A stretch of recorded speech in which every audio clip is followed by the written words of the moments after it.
서 제일 많이 쓰는 말이 무엇인지 한번 생각을 해보세요.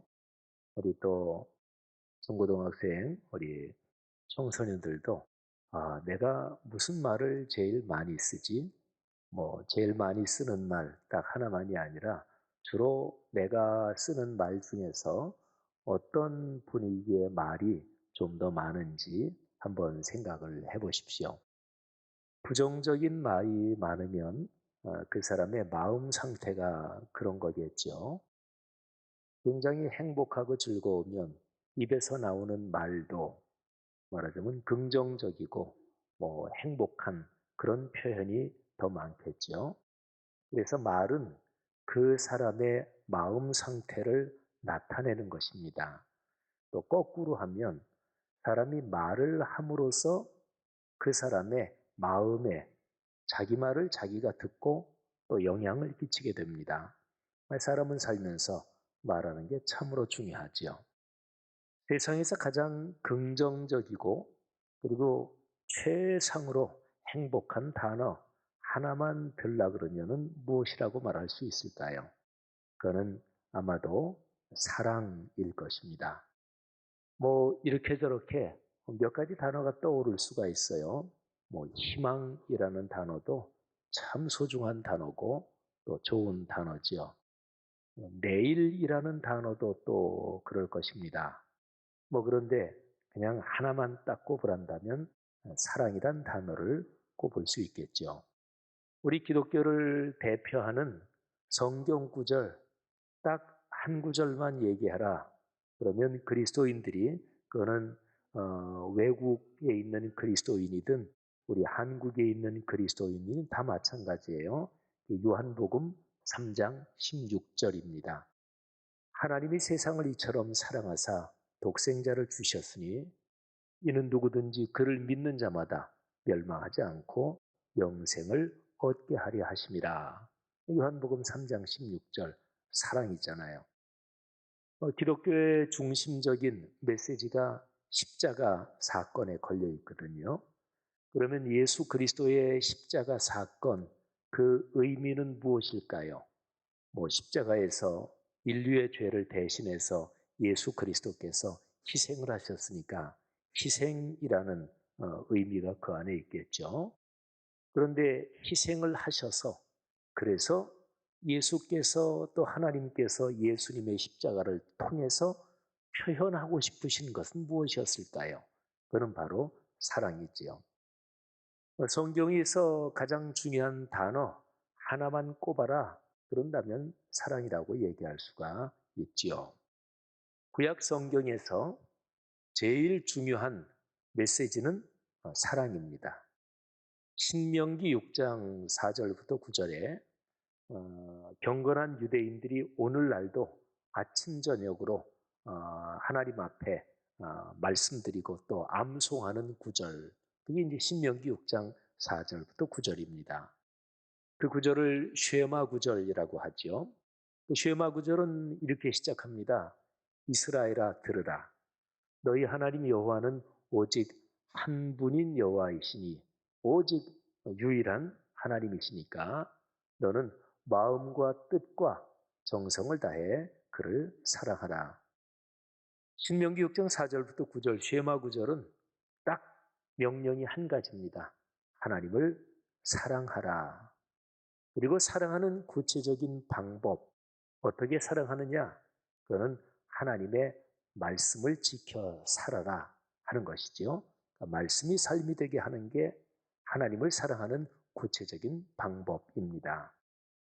신명기 6장 이 4절부터 9절의 메시지는 사실은 구약 전체의 이 39권의 메시지를 다 포괄한다고 얘기할 수가 있습니다.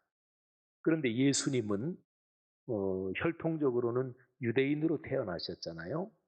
그리고 신앙이 좋은 마리아 그리고 아버지 요셉 그 스라에서 자라시면서 예수님도 다른 유대인 아이들이 그렇게 자라는 것처럼 쉐마 구절을 어릴 때부터 아침 저녁으로 암송하면서 마음에 깊이 새기셨을 거예요. 예수님께서 공적인 사역을 시작하시면서 가르쳐 주신 말씀 중에서 결론을 내리신 말씀이 있습니다. 예수님께서 내가 너희들한테 새 계명을 준다. 그러면서 딱 한 가지를 말씀하세요. 서로 사랑하라. 새 계명. 그러면서 딱 한 가지 사랑의 계명을 주십니다. 그러면 구약 성경하고 예수님의 가르침하고 일맥상통하죠.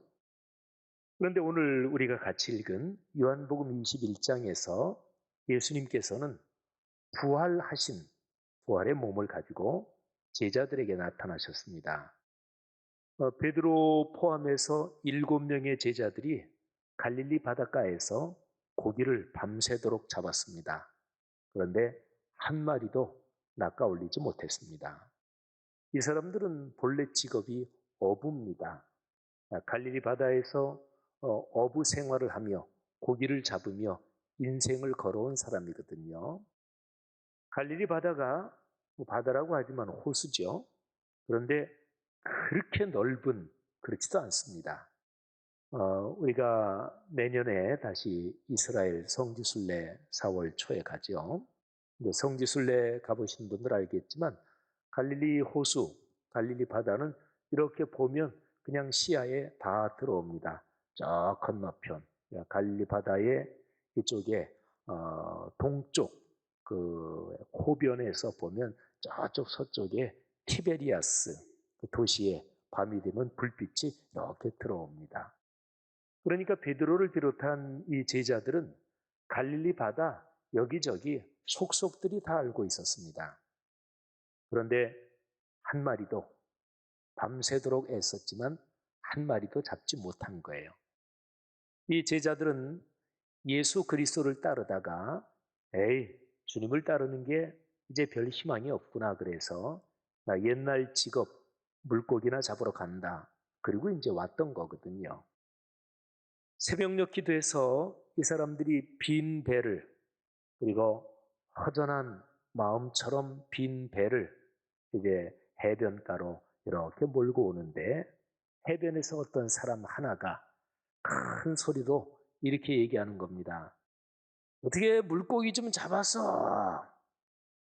제자들이 한 마리도 못 잡았어요.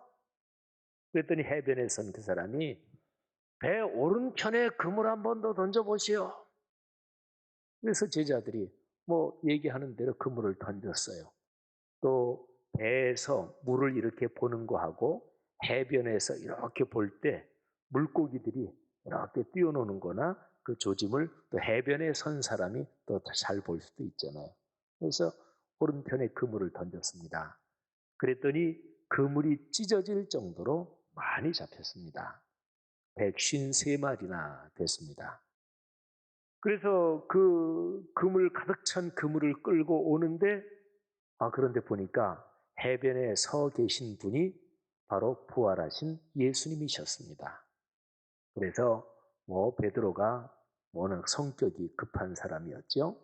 그래서 충분히 해변으로 배를 대고 그리고 배에서 내려야 되는데 해변으로 충분히 배를 대기도 전에 물로 뛰어내려가지고 급히 와서 주님께 인사를 하고 그렇게 해변으로 올라왔는데 예수님께서 그 해변가에 식사 준비를 해놓으셨습니다. 그러니까 아침 식사지요. 새벽녘이니까 예수님께서 숯불도 미리 피워놓으시고 거기에 빵하고 그리고 어디에서 구하셨는지 생선도 좀 구워놓고 계셨습니다. 예수님께서 베드로한테 또 제자들한테 거기 잡은 고기 좀 가져와라. 그래서 고기도 가져와서 숯불에 올려놓고 그러니까 갈릴리 호변에서 아침 식사를 주님하고 제자들하고 같이 하는 거죠. 그런데 제자들도 그렇고 또 예수님도 별 말씀이 없이 그냥 식사를 하셨어요. 그리고 제자들은 지금 예수님한테 뭐라고 말씀드릴 상황이 아닙니다. 왜냐하면 예수님이 맡기신 사명 그거 다 그냥 옆으로 치워버리고 나 옛날 직업으로 돌아간다. 그리고 지금 올라와서 고기를 잡고 있는 중이니까. 그리고 더더군다나 베드로는 입이 10개라도 지금 주님께 뭐라고 드릴 말씀이 없습니다. 아까 배에서 그냥 급하게 물로 뛰어내려가지고 급히 와서 인사드린 거는 예수님이라고 하니까 뭐 워낙 기쁜 마음에 그렇게 했지만 지금 베드로는 바로 얼마 전에 예수님께서 체포돼서 신문을 당하실 때 나는 저 예수란 사람 모른다. 내가 저 사람을 알면 내 손에 장을 찢은다. 뭐 이렇게까지 저주하면서 3번씩이나 예수님을 모른다고 배신한 바로 그게 얼마 전이었습니다. 베드로도 아무런 드릴 말씀이 없죠. 근데 쭉 식사를 다 하시고 나서 그리고 이제 예수님께서 베드로한테 베드로를 콕 찍어서 물으세요. 요한의 아들 시몬아, 내가 나를 사랑하느냐 하고 물으십니다. 요한복음 10장 우리가 오늘 17절을 같이 읽었잖아요. 그런데 15절, 16절, 17절 이 3절에 보면 예수님께서 같은 질문을 3번 반복하십니다. 질문이 뭐 조금은 달라요. 또 베드로가 대답하는 거는 똑같은데 예수님께서 베드로의 대답을 들으시고 말씀하시는 것도 표현은 조금 뭐 틀린데 사실은 다 똑같습니다. 예수님의 질문은 이거예요. 요한의 아들 시몬아. 시몬은 베드로의 유대식 이름이죠. 그리고 베드로는 그 당시 로마 제국, 그러니까 헬라식 이름이고 요한의 아들 시몬아, 내가 나를 사랑하느냐. 그러니까 베드로가 이렇게 대답합니다. 예, 제가 주님을 사랑하는 줄 주님께서 아십니다. 뭐 그냥 네, 저는 주님을 사랑합니다. 이렇게 대답하지 않고 제가 주님을 사랑하는 것을 주님이 아십니다. 이렇게 대답을 하세요. 왜 그렇게 대답을 했을까요? 베드로의 대답에는 2가지 의미가 들어 있습니다.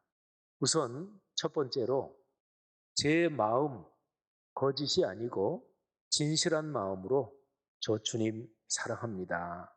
또 더 사랑하고 싶습니다.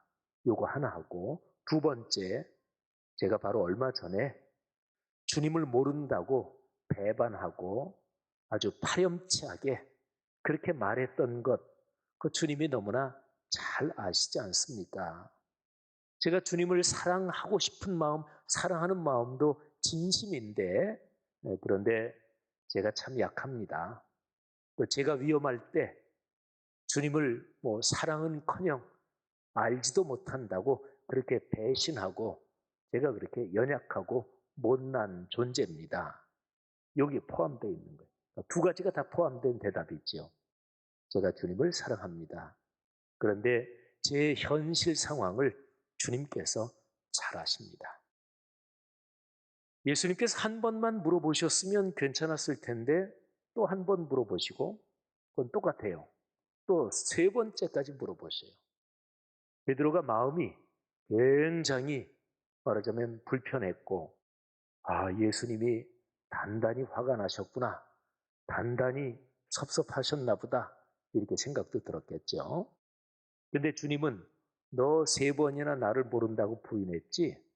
너도 한번 불편하게 당해봐. 그래서 3번을 질문하신 게 아닙니다. 자, 사랑하느냐 질문하니까 베드로가 예, 제가 주님을 사랑하는 줄 주님께서 아십니다. 그렇게 대답하니까 예수님이 바로 베드로한테 사명을 맡기십니다. 일을 맡기십니다. 내 양을 먹여라. 또 한 번 질문하시고 예, 제가 주님을 사랑합니다. 그러니까 내 양을 먹여라. 3번째도 또 예수님이 왜 3번을 반복하셨느냐면 내 양을 먹이라. 이 사명을 베드로한테 확실하게 주시는 것입니다. 그리고 또 한편으로는 베드로가 3번이나 예수님을 모른다고 배반하고 배신했으니까 그를 회복시키시는 그런 의미도 있고요. 여러분 여기에서 이제 중요한 것은 그것입니다. 내 양을 먹이라. 여기서 양은 누구를 가리키는 것일까요? 그거는 예수 그리스도를 주님으로 믿는 사람들, 이 사람들을 비유적으로 가리킨 말이죠. 그래서 내 양을 먹이라. 우린 우선 여기에서 저 같은 목회자들이 꼭 기억해야 될 내용이 여기에 담겨 있습니다. 목회자들이 목회하면서 성도들을 비유적으로 양이라고 그렇게 표현하기도 하죠. 그런데 성도들은 목회자의 양이 아닙니다. 여기서 예수님께서 말씀하시기를 내 양, 그러니까 예수님의 양인 거죠. 그리고 목회자도 예수님의 양입니다. 그러니까 목회자나 장로님, 권사님, 집사님, 모든 성도들은 우리는 다 같이 예수님의 양입니다. 목자는 한 분 예수 그리스도가 목자시지요. 그런데 예수님께서 당신의 양떼를 잘 목양하고 잘 기르시기 위해서 양들 중에서 이렇게 저렇게 일을 맡기시는 거죠. 그러니까 베드로도 마찬가지예요. 베드로도 예수님의 양입니다. 그런데 베드로가 내가 목자인데 내가 양의 목자 노릇을 하면서 양떼들을 잘 돌봐라. 이제 그런 거죠. 그런데 이제 예수님의 양인데 예수님의 양이 누구냐 그럴 때 제가 조금 전에 말씀드렸죠. 예수 그리스도를 주님으로 믿고 따르는 그리스도인, 이제 믿는 사람들이죠. 근데 그 외에 다른 사람들이 있습니다. 자, 아주 중요한 말씀이 요한복음 10장 16절에 기록되어 있는데 한번 들어보세요. 제가 읽겠습니다. 예수님께서 하시는 말씀이에요. 요한복음 10장 16절. 이 우리에 들지 아니한 다른 양들이 내게 있어. 여기서 우리 그거는 양들이 저녁이 되면 이렇게 들어가서 이제 자고 그러는 울타리, 짐승, 양의 우리를 말하죠. 이 우리에 들지 않은 다른 양들이 나한테는 있다. 그 양들도 내가 인도해야 된다. 그래서 그들도 내 음성을 듣고 한 무리가 되어 한 목자에게 있을 것이다. 요한복음 10장 16절이에요. 그러니까 예수님께서 이 말씀을 하실 그때 당시에 예수님을 믿고 따르던 사람들, 이 사람들이 예수님한테 와서 있는 양들이죠. 근데 그때 당시에 예수님을 반대하던 사람들이 있었습니다. 공격하던 사람도 있었고, 또 예수님이 사신 게 2000년 전이니까 2000년 전에 쉬운 얘기로 이게 한반도 땅, 저 아메리카 대륙, 전 세계 이 지구 행성에는 아직까지 예수님에 대해서 전혀 알지 못하는 사람들이 있었을 거 아니겠어요? 그러니까 예수님을 믿고 따르는 사람들 말고 아직까지 예수님한테 오지 않은 모든 사람들, 그 사람들이 다 예수님의 양이에요. 이 점이 매우 중요합니다. 우리 그리스도인이 어떤 사람을 사랑해야 될까요? 그거는 인류 전체 누구든지 그리스도인에게 사랑의 대상이에요. 그리스도인, 기독교인의 인생관, 가치관에서 아주 중요한 게 이것입니다. 사람은 소중합니다. 누구든지, 신앙인이 아닌 사람도 소중하고요. 다른 종교를 믿는 사람도 소중하고요. 또 범죄를 저지른 흉악한 범죄자, 그 사람도 그 사람의 존재, 그 사람의 생명은 소중한 거예요. 이게 기독교적인 가치관, 인생관에서 가장 밑바탕에 깔려 있는 거예요. 그러면 생각해 보세요. 어떤 상황에서든지 타인을 증오한다. 타인을 완전히 배제시키고 타인을 아주 그냥 악마처럼 여긴다. 그거는 하나님의 뜻이 아닌 거죠. 그죠? 그러니까 이제 우리나라 사회에서 이제 굉장히 보수적인, 굉장히 진보적인, 쉬운 얘기로 태극기파, 촛불파 해가지고 이쪽 사람들은 저쪽 사람을 아예 사람 취급 안 하잖아요. 그거는 기독교인은 그러면 안 돼요.